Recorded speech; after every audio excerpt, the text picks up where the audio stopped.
بیٹھی دیے جلا رہی تھی کہ اچانک دھڑام سے دروازہ کھلا اور میری امی غصے سے بھری ہوئی اندر داخل ہوئی۔ امی نے آتے ہی مجھے بالوں سے پکڑ کر جھنجھوڑا اور اٹھایا، لیکن میں نے اٹھنے سے انکار کر دیا، بلکہ بال چھڑانے کے لیے بھی زور لگانے لگی۔ امی نے 2-3 تھپڑ لگائے اور مجھے گھسیٹ لیا، ساتھ ہی ماسی کنیز کو بھی برا بھلا کہا، تم میری بیٹی کو خراب کر رہی ہو۔ ماسی نے امی کا کوئی جواب نہ دیا اور امی مجھے گلی میں بھی گھسیٹتی لے جا رہی تھی اور میں چیخو پکار کر رہی تھی کہ چھوڑیں مجھے۔ نام تو میرا نازنین رکھا گیا تھا اور یہ نام میری دادی نے رکھا تھا۔ ہمارے خاندان میں دادی نے ہی اپنے سب پوتے پوتیوں کے نام رکھے تھے۔ یہ اختیار صرف دادی کے پاس تھا، ان کا کوئی بیٹا اور بہو اس معاملے میں نہیں بول سکتے تھے۔ بولتے بھی کیسے؟ دادی اچھی خاصی جائیداد کی مالک تھی، کوئی بھی ان کے آگے بول کر جائیداد میں اپنے حصے سے محروم نہیں ہونا چاہتا تھا۔ وہ ایسا کر سکتی تھی۔ انہوں نے اپنے 8 بچوں میں سے اپنے ایک بیٹے کو گھر سے بے دخل کر کے قطع تعلق کر لیا تھا، اس لیے سب محتاط ہی رہتے تھے۔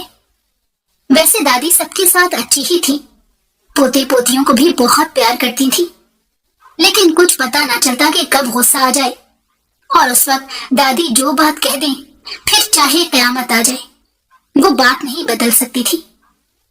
دادی کا خاندان اسٹیج سے منسلک تھا، کوئی ڈراموں میں کام کرتا تھا، کوئی وہیں لائٹ مین وغیرہ تھا، اور دادی سمیت ان کی امی اور بہنیں سنگر تھی۔ دادی بہت خوبصورت تھی، سب ان کو مدھو بالا کہا کرتے تھے اور انہیں دیکھتے ہی ڈرامے کی ہیروئن بنانے لگتے، لیکن دادی میں اداکاری کی کوئی صلاحیت نہ تھی۔ نتیجہ یہ نکلتا کہ پھر ڈائریکٹر کو انہیں جواب دینا پڑتا۔ شاید اسی بات نے ان کے اندر ضد بھر دی تھی۔ آخر ایک دن ایک ڈائریکٹر نے دادی کو اپنی زندگی کی ہیروئن بنا لیا اور ان سے شادی کر لی۔ شادی کے بعد دادی مکمل طور پر فیملی کی ہو کر رہ گئی، لیکن گائکی تو فطرت میں تھی، اس کا شوق گھر میں پورا کر لیتی تھی۔ شوہر نے بھی سچ میں رانی بنا کر رکھا ہوا تھا۔ شادی ایسی راس آئی کہ اس کی بنائی فلم ہٹ ہو گئی۔ اس نے شاندار سا گھر، گاڑی اور ڈائمنڈ وغیرہ دادی کے نام کر دیے۔ زندگی بھر رانی بنا کر رکھنے کے وعدے کرنے والا بس آدھی عمر تک ساتھ نبھا سکا۔ اس کی زندگی نے وفا نہ کی، لیکن دادا کے جانے کے بعد دادی کو مالی طور پر پریشانی نہ ہوئی۔ بچے بھی بڑے ہو رہے تھے، انہوں نے مینیجر کے مشورے سے پراپرٹی کا بزنس شروع کر دیا، جو بعد میں کنسٹرکشن کمپنی تک جا پہنچا۔ دادی کی ماشاءاللہ 8 اولادیں تھیں، 4 بیٹے اور 4 بیٹیاں۔ میں سب سے چھوٹے بیٹے کی اولاد تھی، اور جس بیٹے کو دادی نے گھر سے نکال دیا تھا وہ دوسرے نمبر کا بیٹا جمشید تھا۔ بڑے بیٹے صفدر علی کو باپ کی فیلڈ پسند تھی، اس نے دوبارہ اسی میدان میں قدم رکھ دیا۔ کوئی بڑی کامیابی تو اس کے حصے میں اب تک نہ آئی تھی، لیکن وہ ناکام بھی نہ تھا۔ میری امی اور دادی کی آپس میں کافی اچھی بنتی تھی، حالانکہ دادی نے سب بیٹے بیٹیوں کو بیاہتے ہی الگ سیٹ کر دیا تھا، لیکن ہم اپنے گھر کی بجائے دادی کے ساتھ ہی رہتے تھے۔ بظاہر تو اس کی وجہ امی اور دادی کی دوستی تھی، اور باقی اولادوں کے لیے یہ حکم تھا کہ بچے ہر ہفتے دادی کو ملنے آئیں اور مہینے میں ایک بار سب ایک ساتھ کھانا کھائیں گے۔ امی کو دادی کی کسی بات سے شکایت نہ تھی، بس انہیں اپنے بچوں کے دادی کے رکھے ہوئے نام پسند نہیں آئے تھے، اس لیے انہوں نے اپنے طور پر نک نیم دے رکھے تھے، کیونکہ بقول امی ماڈرن اور شارٹ نام اچھے لگتے ہیں۔ ہم 5 بہن بھائی تھے، جن میں ہم آخری 2 بہن بھائی جڑواں تھے۔ میرا نام دادی نے نازنین رکھا تھا، لیکن امی زویا کہنے لگیں۔ سچ بات تو یہ تھی کہ یہ شارٹ نام ہی زیادہ مقبول ہو رہے تھے۔ چند سالوں میں تو شاید سب کو ہمارے اصل نام بھول جاتے۔ جس دن سب تایا پپھو لوگوں نے جمع ہونا ہوتا تھا، اس دن ہمارے گھر گویا عید کا دن ہوتا تھا۔ دادی تو ویسے بھی اکثر ساڑی ہی پہنا کرتی تھی، لیکن اس دن خاص اہتمام سے تیار ہوا کرتی تھی۔ बावकार सी उम्र रसीदा खातून किसी रियासत की महारानी लगती थी। अगरचा मेरी पुफियां भी प्यारी थी, लेकिन माँ जैसी शख्सियत किसी की न थी। दादी की सब बहुएं भी तैयार होकर आती।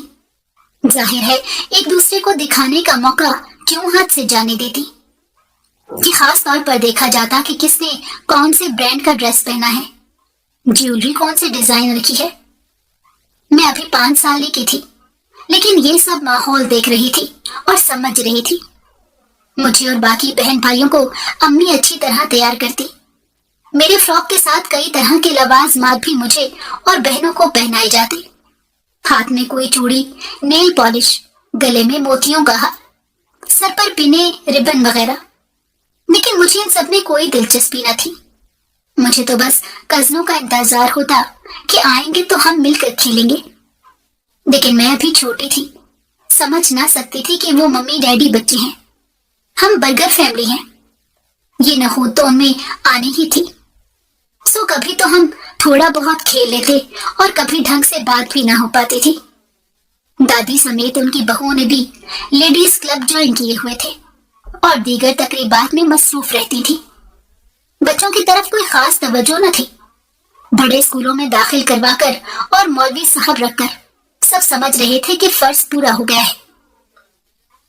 ऐसे खानदानों में फिर बच्चे मुलाजमीन के हाथों बड़े होते हैं और बिगड़ जाते हैं। कुछ यही सूरत हाल हमारे खानदान में भी थी। मेरी बड़ी बहन तानिया उर्फ टीना को महज 11 साल की उम्र में ही मॉडल बनने का शौक था। सिर्फ एक पुप्पो के बच्चे ऐसे थे जिनके इरादे डॉक्टर या इंजीनियर बनने के थे। शायद वाहिद मैं ऐसी थी जो लगता था कि इस खानदान की नहीं है। मेरी कोई भी आदत उनसे नहीं मिलती थी, सिवाय शक्ल के, कि जो सब कहते थे कि दादी पर गई है। और शायद इसीलिए मेरी आवाज भी अच्छी थी। मौलवी साहब भी जब कुरान पाक पढ़ाते थे तो मुझसे 2 बार सुनते थे। कहते थे ये बच्ची बहुत प्यारा पढ़ती है। मैं अपने वालिदैन और दीगर खानदान वालों से ज्यादा अपने मुलाजमीन के साथ अटैच थी। माली बाबा और मासी कनीज के साथ मेरी दोस्ती ज्यादा थी। मैं इस उम्र में थी जहां बच्चे फितरी तौर पर तजस्सुस के मारे हर चीज के बारे में सवाल करते थे और मेरा जहन शायद कुछ ज्यादा ही खोज में था। मैं हर चीज के बारे में पूछ पूछ कर मुलाजमों के सर खा जाती। बाकी तो कह देते थे कि हमें कुछ मालूम नहीं। माली बाबा और मासी कनीज मुझे अपने तौर पर कुछ न कुछ मुतमईन करने की कोशिश करते रहते। मैं यहाँ तक पूछती कि गेट कैसे बना, वो बताते लोहे का है। मैं फिर पूछती कि लोहा कैसे बनता है। माली बाबा लॉन में पौधों के साथ होते तो मैं हर पौधे का पूछती। अब मुझे काफी फूलों और पौधों के नाम आ चुके थे। चंद दिन बाद ही बड़े ताया जी सफ्तर अली की तरफ से एक ग्रैंड पार्टी मुनक्किद की गई।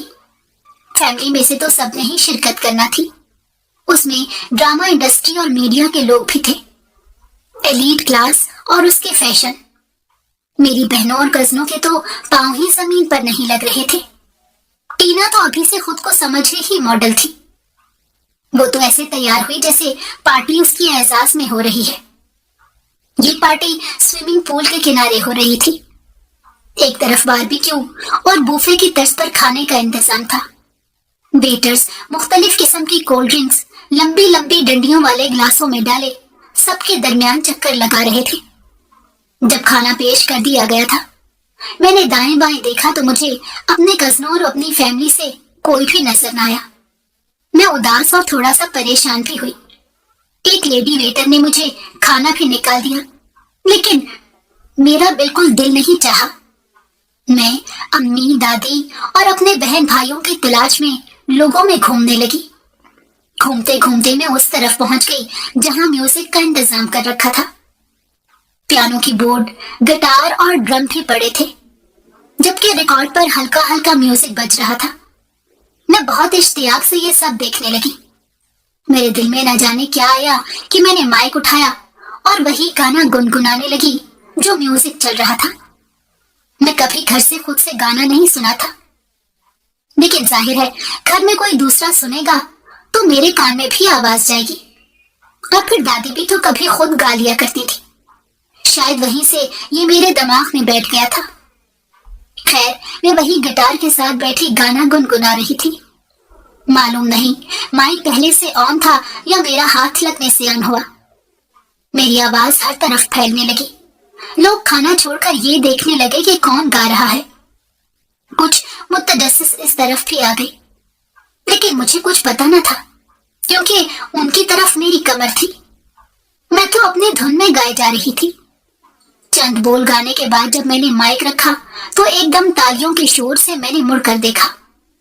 दादी भी करीब आ चुकी थी। सब तालियां बजा रहे थे। मैं घबरा गई। सब कह रहे थे कि बिल्कुल दादी की तरह गा रही है। वापसी रास्ते में भी और घर पहुंचकर भी दादी मुझे प्यार करती रही। अगली सुबह दादी ने कहा वो चाहती हैं कि नाज़नीन को बाकायदा मौसीकी सिखाई जाए, एक उस्ताद रखा जाए। मेरी अम्मी समेत बाकी तो खुश हो गए, लेकिन टीना को इतना गुस्सा आया कि वो पांव पटकती हुई वहां से चली गई। लेकिन मैं हैरान परेशान बैठी थी। मुझे उसका शौक नहीं था। अभी यही बातें हो रही थी कि ताया सफ्तर भी आ गए। वो भी दादी की तरह ही पुरजोश थे। उनके जहन में एक आइडिया था कि दादी और नाज़नीन को लेकर एक प्रोग्राम बनाया जाए। दादी पोती मिलकर गाएं, उसको एक कहानी की तर्ज पर रिकॉर्ड किया जाए। दादी इस आइडिया से बहुत खुश हुई। अम्मी के तो मानो पांव ही जमीन पर नहीं टिक रहे थे। टीना जो पहले ही मुंह फुलाए बैठी थी, अब उसने मुझसे बिल्कुल बोलचाल खत्म कर दी। मुझे प्रोग्राम की तो कोई खुशी न थी, लेकिन टीना के रवैये से मैं डिस्टर्ब होकर रह गई थी।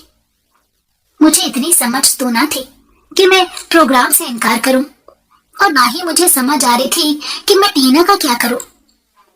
एक दिन टीना ने मुझे अम्मी के सामने गुजरते हुए धक्का दिया। तब अम्मी को पता चला और अम्मी ने उसे डांटा। अगले दिन सुबह जब मैंने मुंह धोते देखा तो एक तरफ से मेरे बाल कानों तक कटे हुए थे। मैं वही चीखें मारने लगी। सबसे पहले मासी कनीज भागती हुई आई और मेरा हाल देखकर अम्मी को भी बुला लाई। मैं बुरी तरह रो रही थी। अम्मी ने मुझे चुप करवाया। सबका यही ख्याल था कि यह हरकत टीना की है। उसका हल अम्मी ने यह निकाला कि दादी से मशवरा करके ताया सफ्तर को कहा गया कि पहले टीना को किसी कैट वॉक में शरीक करवा देंगी, और मेरा शॉर्ट हेयर कट करवा दिया गया। मेरा प्रोग्राम भी लेट हो चुका था और अपने बालों की वजह से मैंने स्कूल जाने से भी इनकार कर दिया था। अब मेरा ज्यादा वक्त मासी कनीज और माली बाबा के साथ ही गुजरता। वो दोनों भी मेरी हालत समझ रहे थे, इसलिए मुझे खास तवज्जो देते। एक हफ्ते बाद मुझे स्कूल जाने के लिए कहा गया, क्योंकि इम्तिहान होने वाले थे। लेकिन मैंने इतनी चीखों पुकार की और रोने लगी कि स्कूल नहीं जाना। यूं मैंने ना इम्तिहान दिए ना स्कूल गई। पूरा साल जाया हुआ और टीना के साल बोझ चाल भी बंद रही। घर में से किसी ने इस बात को अहमियत ही न दी और ना इस मसले को हल करवाने की कोशिश की। एक दिन मैं माली बाबा के साथ लॉन में पौधों के साथ मसरूफ थी कि मासी कनीज ने अपने किसी बच्चे का फॉर्म लाकर दिया कि मैं उसे भर दूं। फॉर्म भरते हुए जब मासी का शनाख्ती कार्ड देखा तो वहां नाम कनीज जैनब लिखा हुआ था। मैंने पूछा, मासी आपका नाम तो ये है, फिर सिर्फ ऐसे कनीज क्यों बुलाते हैं? आप कोई गुलामों कनीजों का जमाना तो नहीं? मासी हंस पड़ी, कहने लगी, मेरा ये नाम एक बहुत बड़ी हस्ती की निस्बत से है, बीबी जैनब। हमें उनकी गुलामी पर फख्र है। मैंने पूछा, ये कौन है? मासी ने बताया, ये हजरत अली और बीबी फातिमा तो ज़ोहरा की बेटी हैं। मेरे नाम का मतलब है मैं बीबी जैनब की कनीज हूँ। एहतराम की वजह से मैं पूरा नाम नहीं लेती। मेरे मुतजस्सिस जहन को तो एक मौजू मिल गया। मैंने मासी से कहा, मुझे उनके बारे में मजीद भी कुछ बताएं। फिर तो मासी थी और मैं। वो मुझे अहले बैत की बातें बताती, फिर मैं इंटरनेट से तलाश करती। मुझे उन सब में मजा आने लगा। लेकिन मेरे घर वालों को मासी के साथ बढ़ता मेल जोल पसंद न आया। मुझे पहले पहल तो मना किया गया। मैं नहीं मानी तो मुझे सख्ती से रोका गया। मैं फिर भी मना नहीं हुई तो अम्मी और दादी से बहुत डांट पड़ी। उन्होंने मासी को भी डांटा, लेकिन हमें कोई फर्क न पड़ा। अब मैंने अक्सर फैमिली के साथ खाना भी छोड़ दिया, मुलाजमीन के साथ बैठकर खा लेती। एक दिन मासी कनीज के घर न्याज थी। मुझे पता चला तो मेरा दिल मचल गया। मैंने मासी से कहा, मैं अभी आपके घर जाऊंगी। पहले तो मासी ने मुझे काफी समझाया, लेकिन मेरी जिद जारी रही। मैंने कहा, किसी को पता भी नहीं चलेगा, मैं थोड़ी देर बाद ही वापस आ जाऊंगी। ये 2 गलियां छोड़कर तो आपका घर है। आखिर मासी मान गई और मुझे ले गई। अभी मैं उसके बच्चों के साथ बैठी दिए जला रही थी कि जोरदार आवाज के साथ दरवाजा खुला और अम्मी अंदर दाखिल हुई। मासी को और मुझे डांटने लगी। मुझे वापस घर चलने को कहा तो मैंने इनकार कर दिया। अम्मी ने मुझे बालों से झंझोड़ कर उठाया।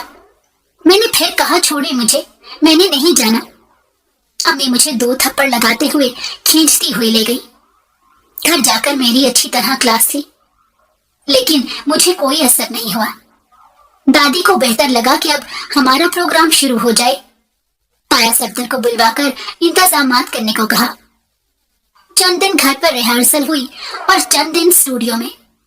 उसके बाद प्रोग्राम रिकॉर्ड हुआ और टीवी चैनल पर ऑन एयर आ गया। पहला प्रोग्राम ही हिट हो गया। दादी और ताया सफदर बहुत खुश थे, अम्मी भी, लेकिन मेरे अंदर कोई एहसास ना था, ना अच्छा ना बुरा। अलबत्ता मुझे ये ख्याल जरूर आया था कि कहीं अब टीना मेरा गला ही ना काट दे। पिछली बार तो सिर्फ बाल काटे थे, अब मेरा कमरा अलग था तो मैं अंदर से लॉक करके सोया करती थी। अभी सिर्फ 5 प्रोग्राम ही रिकॉर्ड हुए थे कि ताया सफदर का शदीद एक्सीडेंट हुआ और वो हमें छोड़कर अगले जहान रुखसत हो गई। वो अच्छे अखलाक के हंसमुख इंसान थे। सबको ही उनकी मौत का दुख हुआ, लेकिन जाहिर है दादी का सदमा सबसे अलग था। वो कमरे में ही बंद होकर रह गई। जिंदगी में पहली बार हमारे घर में वो महाना खाना पीना हुआ जो सब फैमिली इकट्ठे खाती थी। हैरत अंगेज बात यह हुई कि ताया सफदर की बीवी ने कहा कि जोया मनहूस है, इसके साथ प्रोग्राम करने की वजह से हम पर यह मुसीबत आई है, हम आइंदा इस घर में नहीं आएंगे। मैं तो ये सुनकर हक्का पक्का रह गई। मैं अब इतनी छोटी भी न थी कि बात समझ ना सकती।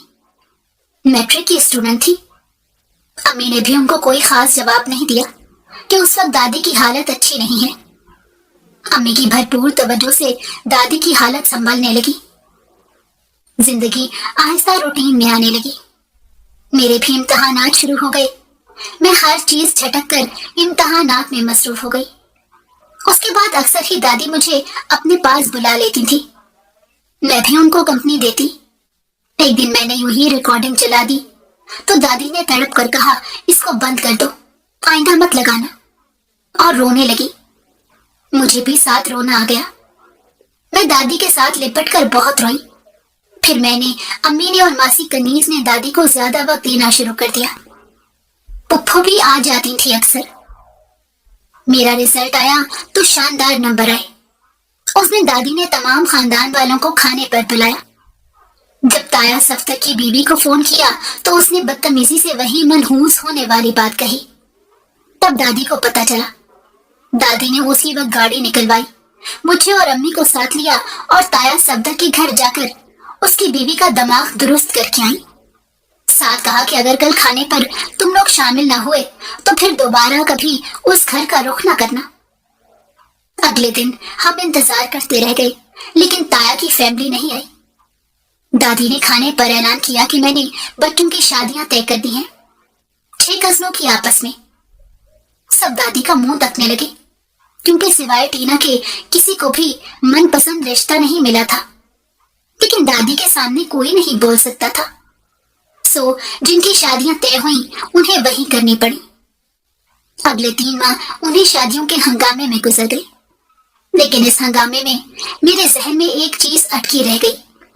घर पर लाइटिंग और म्यूजिक का सिस्टम सेट करने जो लोग आए थे, उनको लीड करने वाला एक गंदुमी रंगत का खुश शक्ल सा लड़का, जो होलिये से किसी अच्छे घर का लगता था, अक्सर काम के दौरान साइड पर होकर नमाज पढ़ने लगता। ये मंजर मुझे बहुत भला लगता था। मेरा कॉलेज में दाखिला हो चुका था, लेकिन शादियों की वजह से मेरी क्लासेस लेट हो गई थी।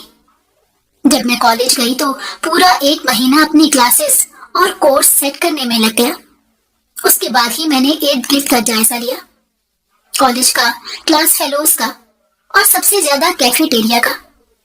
मेरी स्कूल की कोई दोस्त भी यहाँ मेरे साथ ना थी।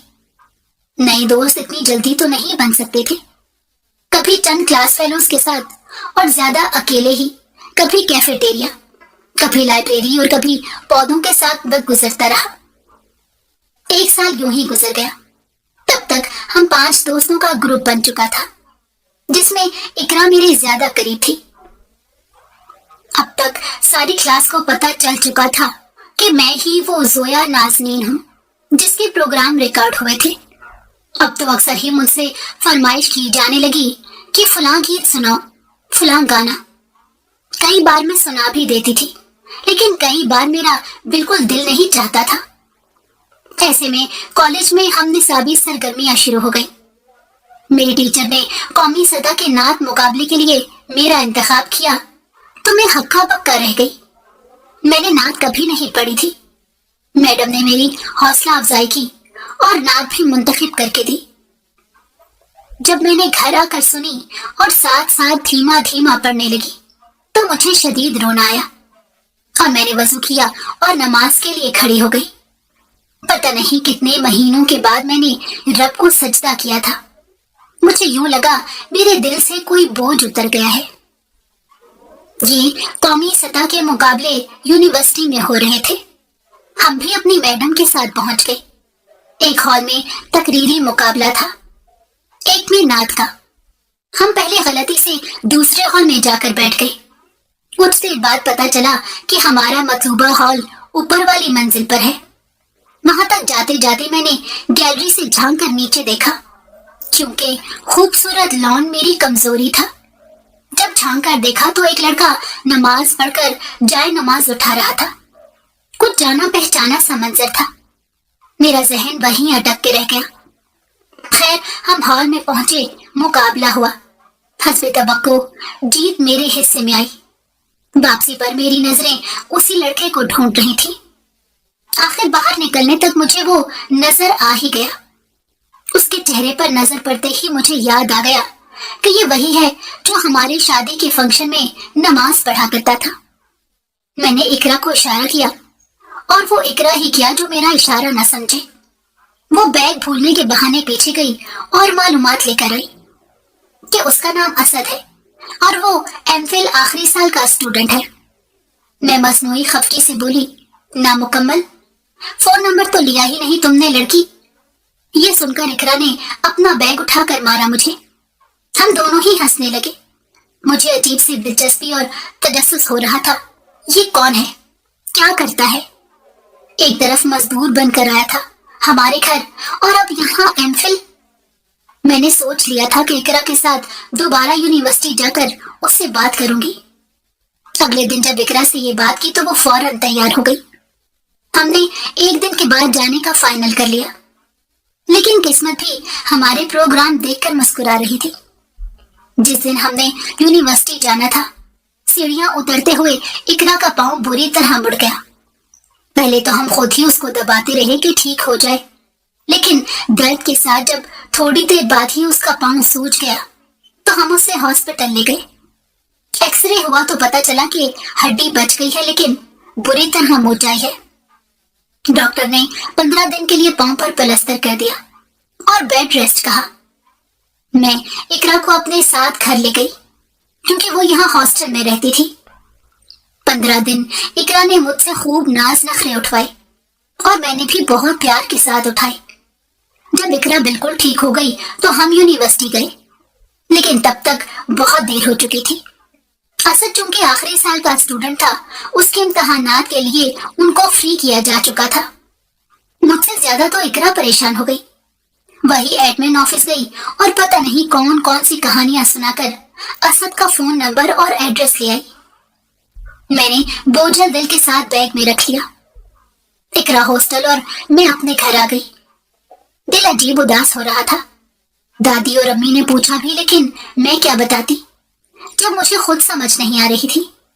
जब मासी कनीज ने मेरा सर अपनी गोद में रखा हौले हौले दबाते हुए पूछने लगी कि क्या हुआ है, तो मैं उसे सारी बात बता दी। मासी ने बताया कि उसने भी वो लड़का नोटिस किया था, बल्कि मासी को तो ये शक भी हुआ था कि ये कहीं पहले देखा है। खैर, मासी ने कहा, उठो नमाज पढ़कर दुआ करो, सब अच्छा हो जाएगा। कई दिन गुजर गए लेकिन मैं उस नंबर पर फोन ना कर सकी। इकरा भी पूछती रही लेकिन हमने फोन ना किया, और जब किया तो नंबर मुसलसल बन जाता रहा। शायद असद ने नंबर बदल लिया था। मैं मायूस सी हो गई। इकरा ने फौरन हल पेश किया कि चलो इस एड्रेस पर चलते हैं। मैंने इनकार कर दिया कि एक तो शहर का दूसरा कोना, दूसरा अगर फोन नंबर की तरह एड्रेस पर भी वो ना मिला तो। दिन इसी तरह उदासी में गुजरने लगे। अजीब उदासी थी कि हर गुजरते दिन के साथ बढ़ती चली जा रही थी। 1 साल से भी ज्यादा का वक्त गुजर गया।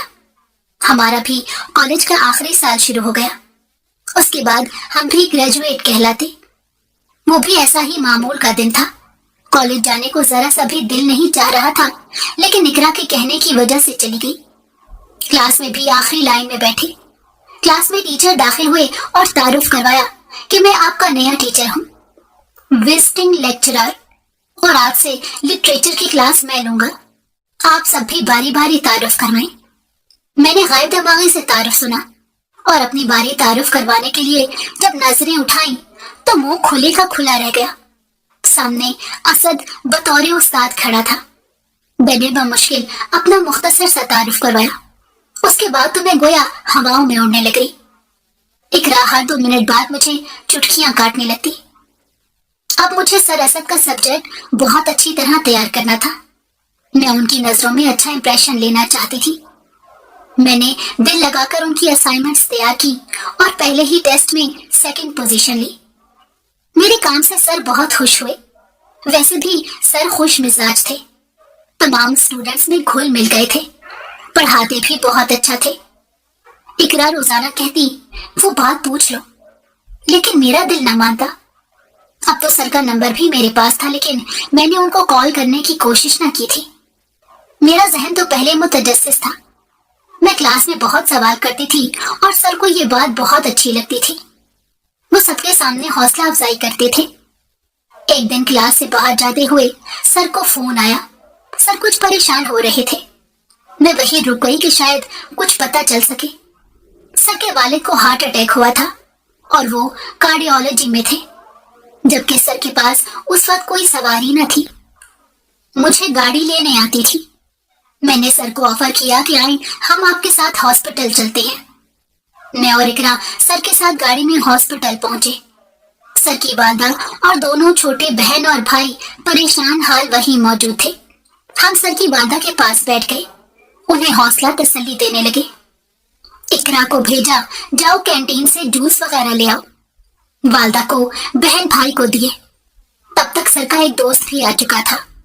थोड़ी देर बाद जब सर के वालिद की हालत खतरे से बाहर आई, डॉक्टर ने तसल्ली दी तो सबने सुकून के सांस ली। सर की वालदा मुझे गौर गौर से देख रही थी। हमने सर से इजाजत ली और वापस आ गए।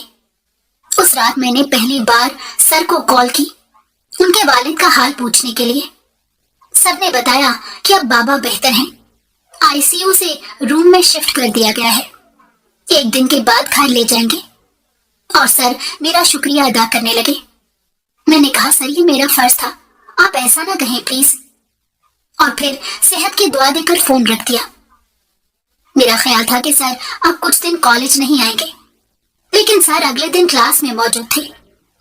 ये सर की अपने पेशे के साथ मुखलिसी की निशानी थी। उन्होंने एक बार फिर क्लास के सामने मेरा और इकरा का शुक्रिया अदा किया और सबको सूरत हाल बताई। मैं शर्मिंदा सी होकर रह गई। चंद दिन बाद सर ने मुझे और इकरा को क्लास के बाद अपने ऑफिस आने के लिए कहा। जब हम वहां गए तो सर ने बताया कि उनके वालिदैन ने हम दोनों यानी जोया और इकरा को उनके वालिदैन के हमरा घर मदऊ किया है। इकरा की फैमिली तो दूर दराज इलाके में रहती थी और इकरा खुद हॉस्टल, जबकि मेरे वालिदैन तो कभी मेरे पास एक साथ नहीं बैठे थे। मैंने सर को सूरत हाल बताई और पूछा कि अगर वालिदैन ना आ सके तो क्या हम भी ना आए। मेरी बात पर सर हंस पड़े। कहने लगे, आप जरूर तशरीफ ले आए। मेरे तो खुशी से जमीन पर पांव ही न टिक रहे थे। मैंने घर जाते ही मासी कनीज को बताया। मासी भी बहुत खुश हुई। अगले दिन अम्मी को बताकर मैं और इकरा वक्त पर फूल लेकर सर के घर पहुंच गए। वो सब अहले खाना हमारे मुंतजर थे। खूबसूरती से सजा घर उनके ज़ौक़ का आईनेदार था। हम बार बार सर के वालिद का पूछते रहे, लेकिन सर ने कहा अभी वो सो रही हैं, पहले खाना खा ले। वैसे भी अबू परहेजी खाना खाएंगे। हमने पुरतकल्लुफ खाना खाया। सर की फैमिली बहुत अच्छी थी। वालदा तो बहुत ही नफीस और शाइस्ता खातून थी। मैं लाशऊरी तौर पर उनका मवाजना अपने खानदान की औरतों से करने लगी तो सर की वालदा का पलड़ा भारी नजर आया। खाने के बाद हम वालिद साहब के कमरे में गए। मैं उन्हें देखते ही ठुटक सी गई। उनकी काफी मुशाबिहत ताया सफदर के साथ महसूस हुई। हमने चाय वहीं पर पी और साथ बातें भी करते रहे। जब सर के वालिद साहब ने मेरी फैमिली के बारे में पूछा और मैंने कुछ तफसील बताई तो वो चौंक गए। मजीद कुछ सवाल पूछे, खासतौर पर दादी के बारे में। हैरानी तो हुई, लेकिन उनके सवालात के जवाबात भी देती रही। उन्होंने अपनी बेगम को इशारा किया। बेगम ने अलमारी में से डायरी निकाल कर दी। उन्होंने मुझे करीब बुलाया और एक तस्वीर दिखाई। कहते, इस खातून को पहचानती हो? मैंने बताया, जी हाँ, यही तो दादी है। साथ ताया सफदर हैं और दूसरे कभी मैं तस्वीर को देखूं और कभी मैं सामने सर के वालिद को देखूं। एकदम मैं उनके हाथ पकड़कर बोली, आप ताया जमशेद हैं ना? जैसे ही उन्होंने इकरार में सर हिलाया, मैं उनसे लिपट गई और उनके हाथों पर बोसा देने लगी। ताया जी, आप कहाँ चले गए थे? सर असद भी हैरान परेशान हमें देख रहे थे। इकरा की आंखें भी फटने वाली थी। शायद सर की वालदा को कुछ अंदाजा था, इसीलिए वो आंखों में आंसू लिए मुस्कुराते हुए हमें देख रही थी, जबकि मैं और ताया जी एक दूसरे से लिपटे जारों कतार रो रहे थे। फिर वालदा करीब आई तो उन्होंने भी मुझे गले लगाया और प्यार किया। मैंने कहा, मैं अभी आपको साथ लेकर जाऊंगी। ताया जी कहने लगी, अभी ये बात ना कहो, माँ जी ये बात कभी कबूल नहीं करेंगी। फिर मैं सर के बहन भाइयों से मिली कि अब दोबारा मिलूं, हम कजन हैं। तो इकरा कहने लगी, अच्छा तो ये खून की कशिश थी, इसलिए तुम यूं इन्हें ढूंढती फिरती थी। सर असद हैरान हुए और पूछने लगे। मैंने इकरा को बहुत घूरा, लेकिन उसने सारी बात बता दी। सर कह कहा लगाकर हंस पड़े कि इस नाथ वाली लड़की को थोड़ा सा तो मैंने भी ढूंढा था। हम सब एक बार फिर हंस पड़े। मैंने सर का शुक्रिया अदा किया कि आपकी वजह से मुझे कितनी बड़ी खुशी मिली है। मैं अब रोजाना यहाँ आऊंगी। सर की बहन कहती हैं, यूं करते हैं आपको पक्का पक्का ही इधर ले आते हैं। मैं जल्दी से ताया जी से लिपट गई। फिर मैं कॉलेज जाने की बजाय रोजाना ताया जी के पास आ जाती। अक्सर इकरा भी मेरे साथ होती। हम ताया जी के साथ ढेरों बातें करते, खाने में ताई जमीला की मदद करते। एक दिन सर असद भी जल्दी घर आ गए। कहने लगे, अब मुझे सर ना कहा करो। मैंने मजाक से कहा कि क्या असद भाई कहा करूं? कहते, बिल्कुल नहीं। मुझे शर्म आ गई। मैं ताया जी के पास आ गई। थोड़ी देर बाद ताई जी, असद और इकरा भी वहीं आ गए। ताया जी कहने लगे, बेटा एक बात पूछने लगा हूं, जो तुम्हारे दिल में आए वही बात बताना। मैं मुतवज्जो हो गई कि जी कहिए। ताया जी पूछने लगे कि अगर हम तुम्हें पक्का पक्का इस घर में ले आए तो क्या तुम हमारे बेटे असद का साथ कबूल करोगी? मैं तो शर्म से सर ही ना उठा पा रही थी। इकरा ने फौरन कहा, जी बिल्कुल, इसे दिलो जान से कबूल है। देखिए इसकी शक्ल पर लिखा है, अभी बुला ले मौलवी को। मैं एकदम गड़बड़ा कर बोली, लेकिन वो दादी। सब हंस पड़े। ताई ने मुझे गले लगाया और कहने लगी, एक बार हम फिर जाएंगे, माँ जी से तुमको मांगेंगे। तुमको असद से अब कोई जुदा नहीं कर सकता। बस तुम अपनी दादी के सामने अपनी रजामंदी दे देना। मैंने जल्दी जल्दी सर हिला दिया। एक दिन के बाद हमारे घर में बहाना इज्तिमा हुआ। जब सब फैमिली इकट्ठे खाना खाती थी, तय पाया कि ताया जमशेद अपनी फैमिली के साथ उसी दिन आएंगे। जब मैं घर वापस आई तो मासी कनीज को पकड़कर घुमा दिया। पूरे घर में घुमा घुमा कर उसे सारी बात बताई तो वो भी खुशी से रोने लगी। फिर थोड़ी देर मुझे समझाने बैठ गई कि देखो, इस मौके पर कुछ भी हो सकता है। تم نے اپنا دل بڑا رکھنا ہے. ہو سکتا ہے بڑی بیبی اپنے بیٹے کو معاف کر دے، اور یہ بھی ہو سکتا ہے کہ تمہیں بھی آگ کر دیں. اس لیے تم اپنی ضروری چیزیں پہلے ہی ایک بیگ میں رکھ لو. وہ بیگ میں اپنے گھر لے جاؤں گی، بعد میں تمہیں پہنچا دوں گی. یہ سن کر میرا دل ڈوب گیا.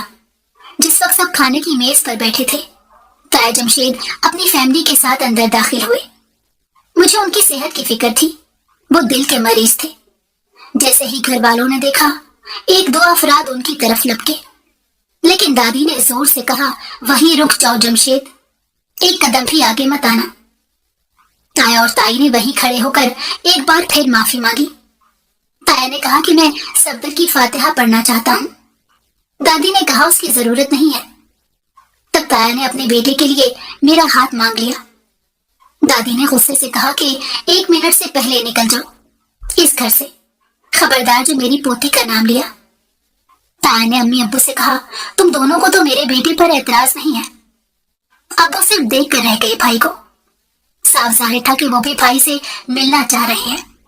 پھر تایا جی نے مجھے مخاطب کیا، سویا تم ہماری بیٹی بنو گی؟ میں نے سب کی طرف دیکھا اور آگے بڑھ کر تایا جی کے پاس چلی گئی. جی میں آپ کی بیٹی ہوں. سب ہکا بکا رہ گئے. دادی الگ غصے میں چیخ اٹھی کہ واپس پیچھے ہٹو ورنہ تم سے بھی ہر رشتہ ختم. میں نے جا کر ایک طرف سے تائی کا اور دوسری طرف سے تایا کا ہاتھ پکڑ لیا. دادی کہنے لگی، میں کیس کر دوں گی تم دونوں پر، نکل جاؤ میرے گھر سے. میں تایا کے ساتھ جانے سے پہلے اپنی امی کے پاس آئی. وہ مجھے نہیں ملی. ابو کے پاس آئی تو انہوں نے میرے سر پر ہاتھ رکھ کر کہا، جاؤ تایا کے ساتھ. ہم جانے لگے تو ماسی کنیز بھی آ گئی کہ میں بھی تمہارے ساتھ ہی جاؤں گی. یوں میں تایا کے ساتھ گھر پہنچی تو آگے نکاح کا انتظام مکمل تھا. اقرا بھی وہیں تھی. اسی وقت ہمارا نکاح پڑھا دیا گیا. یوں میں اور اسد ایک ہو گئے. زندگی بہت حسین اور خوشگوار ہو گئی. 2 ماہ بعد اچانک ابو ہمارے گھر آ گئے. بھائی کے ساتھ کمرے میں بند ہو گئے. پتہ نہیں کیا کیا راز و نیاز کرتے رہے، معافی تلافی کرتے رہے. جب باہر آئے ایک دوسرے کے گلے میں باہیں ڈالے آ گئے. مجھے پیار کیا اور ایک چیک بک مجھے تھما کر چلے گئے. اسد کے ساتھ ہر دن عید اور رات شب برات کی طرح گزر رہا تھا. اتنا اچھا اور نیک گھرانہ تو میں نے کبھی خواب میں بھی نہ سوچا تھا. دین کی بہت ساری باتوں کا مجھے یہاں آ کر پتہ چلا تھا. اسد نماز کے بہت پابند تھے. مجھے بھی کہتے رہے. میں کبھی کبھار نماز پڑھنے والی تھی، اب ان کی وجہ سے نماز کی بھی پابندی کرنے لگی تھی. اسد کو صدقہ کرنے کی بہت عادت تھی اور کسی کو بتائے بنا. چند گھروں کا راشن بھی اسی گھر سے جاتا تھا اور کئی اسٹوڈنٹس کی فیس کا ذمہ بھی اسد نے اٹھایا ہوا تھا. ماسی کنیز دن بھر کچھ نہ کچھ پڑھ پڑھ کر پھونکتی رہتی اور کہتی کہ جوانے کی عبادتیں کسی کسی کو نصیب ہوتی ہیں. 2 سال بعد ہم سب اکٹھے حج کرنے گئے. وہاں میں نے اولاد کے لیے بھی دعا کی. 3 سال ہو گئے شادی کو، لیکن میری گود بھرنے کے کوئی آثار نظر نہ آئے. اکثر میں دکھی ہو جاتی تو اسد سے زیادہ تائی جی مجھے حوصلہ دیتی کہ جو رب کی رضا ہو ہم اس میں راضی. ڈاکٹر بھی یہی کہتے. ایسے ہی کرتے کرتے 1 سال مزید گزر گیا تو میں نے اسد سے کہا، آپ دوسری شادی کر لیں. اسد ہنسنے لگے، کہتے ایک تو بھگت لوں.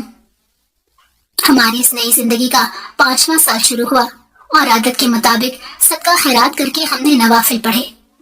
اسد کو کام سے دوسرے شہر جانا تھا اور صبح فجر کی نماز پڑھ کر روانہ ہو گئے. 2 دن بعد واپسی تھی، لیکن اسد کی بجائے ہمیں اسد کا جذب خاکی وصول ہوا. جس بس میں انہوں نے آنا تھا اس کا بری طرح ایکسیڈنٹ ہوا. آگ لگنے سے کئی سواریاں جھلس گئیں. اس باڈی کی جیب سے ملنے والے کاغذات سے پتا چلا کہ یہ اسد ہے. میری تو دنیا اندھیر ہو گئی. مجھے لگا آندھی طوفان کے جھکڑ چل رہے ہیں. میں بے ہوش ہو کر گر گئی. مجھے کچھ پتا نہیں کب کفن دفن ہوا. اگلے چند مجھے ٹیکے لگا کر سلائے رکھا. ماں باپ اپنے دکھ کو سمیٹے مجھے سنبھال رہے تھے.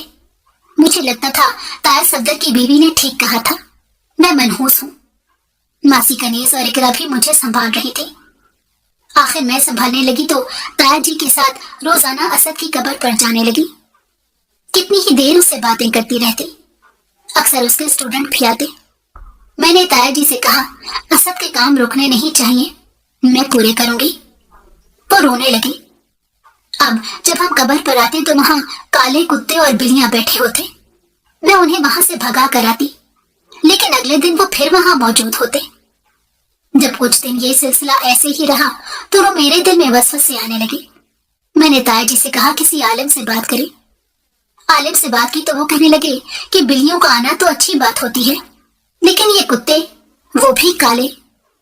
आप यूं करने की कोशिश करके रात कब्रिस्तान में रुक कर देखें, शायद मामला सुलझ जाए। मैं तो फौरन तैयार हो गई, लेकिन ताया जी ने कहा वो खुद असद के दोस्त के साथ रात वहीं रुकेंगे।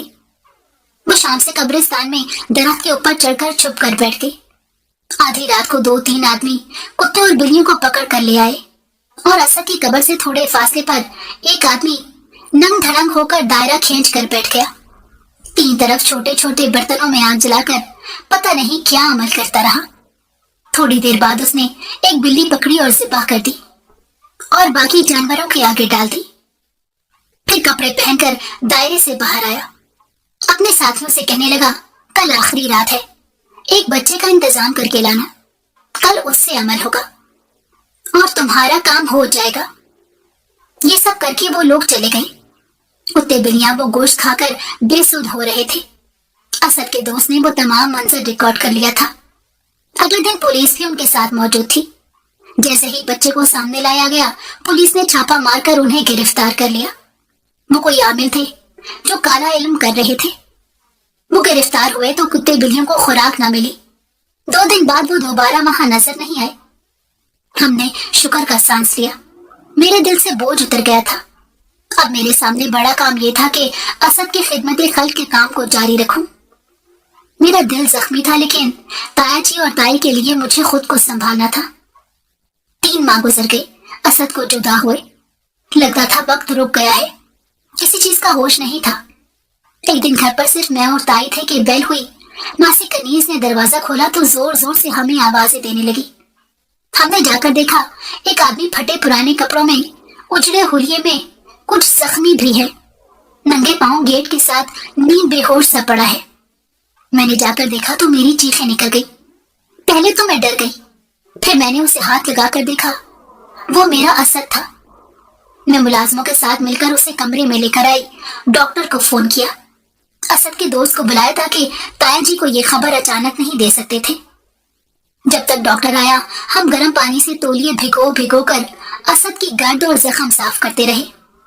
डॉक्टर ने इंजेक्शन और ड्रिप लगाई और बताया कि ये कई दिन का भूखा है, वैसे ठीक है, सख्त मुशक्कत से गुजरा है।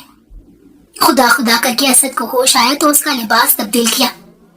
फिर असद ने बताया कि उसकी जेब कट गई थी। अब पता नहीं उसकी टिकट पर किस बदनसीब ने सफर किया। वो वापस होटल जाने लगा ताकि वहां से फैमिली और दोस्तों से राब्ता करके सूरत हाल बता सके कि अचानक वहां कुछ लोगों की लड़ाई हो गई। किसी ने फायर कर दिया। पुलिस ने वहां मौजूद काफी लोगों को गिरफ्तार कर लिया। उसके कागजात ना होने की बिना पर उसे मशकूक समझा गया। राब्ता भी नहीं करने दे रहे थे और तशद्दुद भी करते थे। 2 दिन पहले किसी दूसरी जगह मुंतकिल करने के लिए गाड़ी में ले जा रहे थे कि मैं भाग निकला। 2 दिन से भाग भाग कर और लिफ्ट लेकर छुपते छुपाते यहाँ तक पहुंचा हूँ। अब हम सब खुशी से रो रहे थे। ताया जी को असद के दोस्त ने कुछ कहानी डालकर यही बात अपने तरीके से बता दी ताकि उनका दिल ये खुशी बर्दाश्त कर सके।